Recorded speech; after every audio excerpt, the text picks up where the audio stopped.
Hello, and welcome to the Daring Woman podcast. I'm Dr. Latasha Pinkney, and this channel is all about perspective shifting. For those of you who have been with me for a while, you've probably noticed some changes, namely the channel's name. It was actually my intention to rebrand this channel several years ago, even recording episode 1 of the Daring Woman podcast. I'll link that here so you can better understand where Daring Woman actually came from. But at the time, the season just wasn't right, which brings me to the second change that you may have noticed.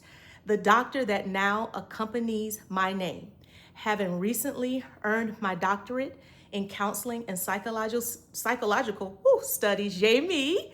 And here are some pictures from that day. I now realize why that first attempt at rebranding the channel fell short. At the time, I was fully immersed in completing my doctoral program, and I simply did not have the capacity to fully move the vision forward in the way that I had hoped. But even with that, the work itself has not changed, what I've been doing on this channel before earning that degree. If anything, this journey has deepened it. It's expanded my understanding and allowed me to begin having even more intentional conversations around identity, belief, healing, and the experiences that shape how we see ourselves and move through the world.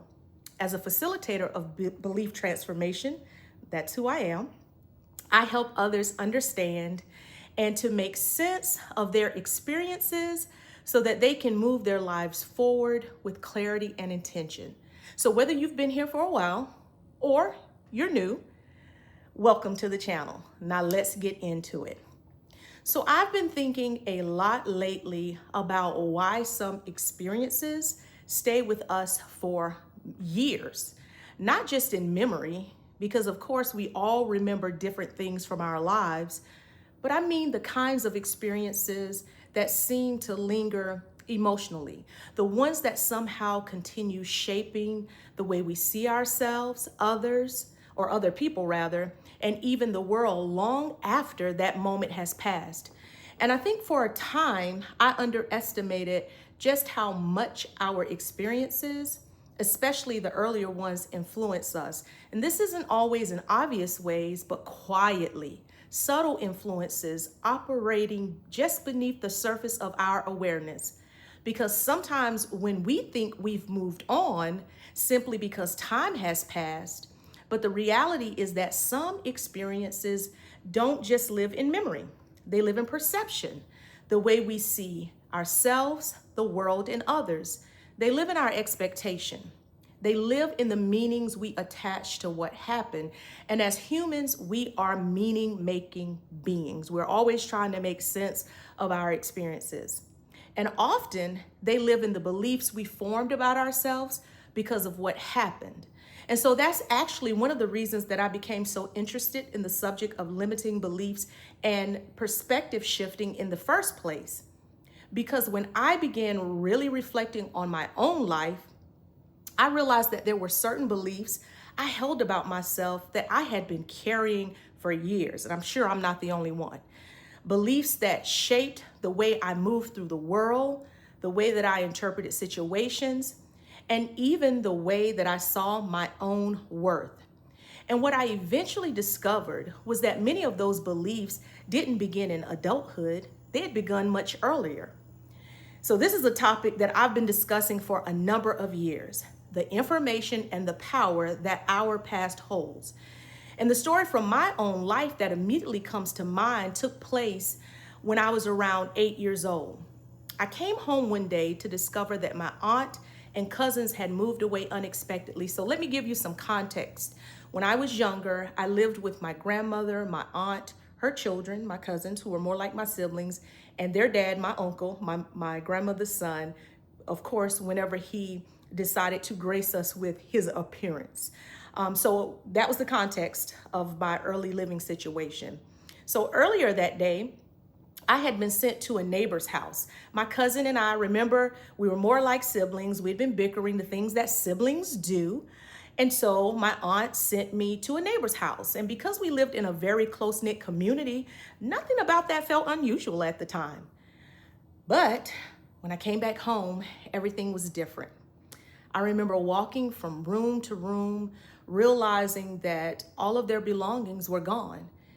And I remember my grandmother lying on her bed crying. I can see that even now, all these many years later. Now, as an adult, I understand the context of what was happening.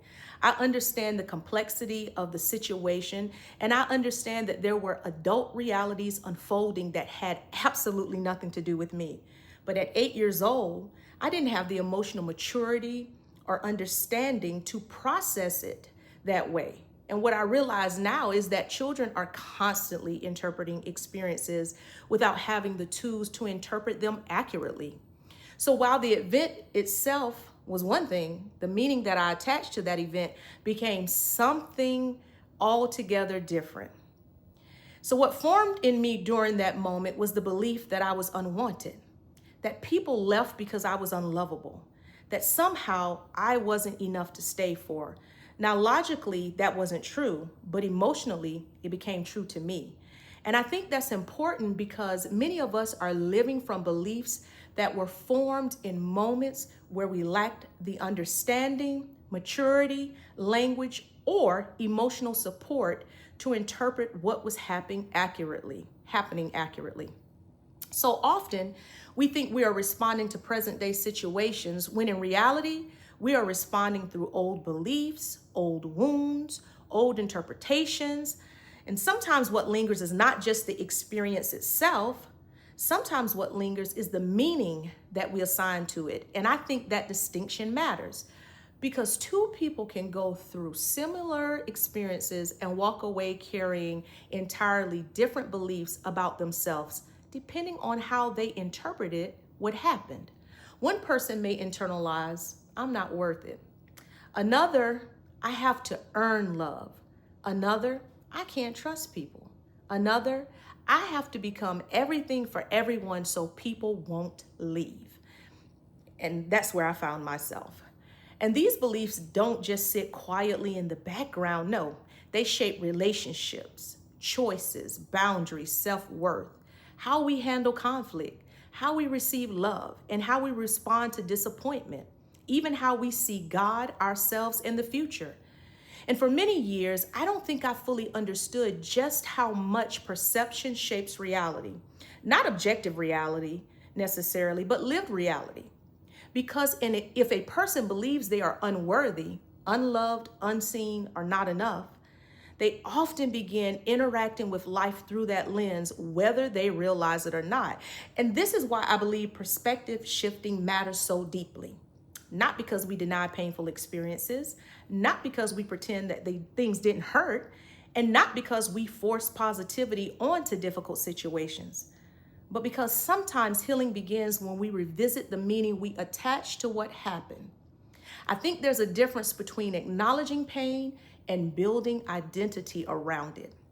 And I also think there's a difference between an experience being painful and the conclusions that we draw about ourselves because of that pain. That has been one of the greatest lessons of my own life, learning that an experience may have deeply impacted me without necessarily defining me, learning that what I believed about myself because of an experience was not always the truth. And I think many of us are carrying beliefs that were formed in moments where we were simply trying to make sense of what hurt.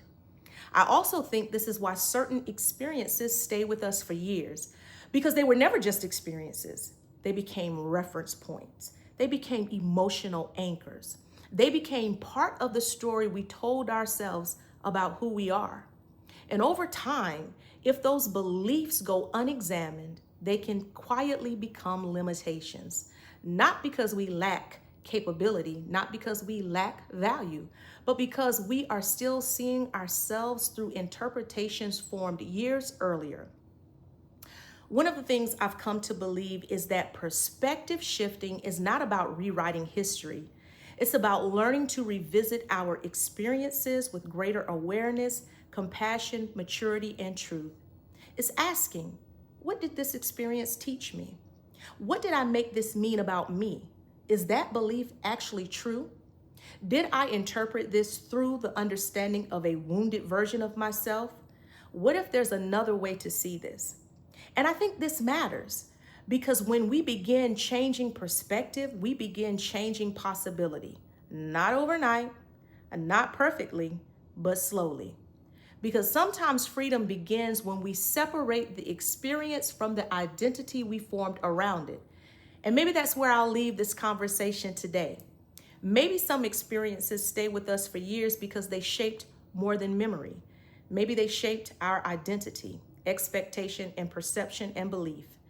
And perhaps part of healing is learning to return to those places, not to remain trapped, but to better understand what was formed there and whether it still deserves authority over the way we live today.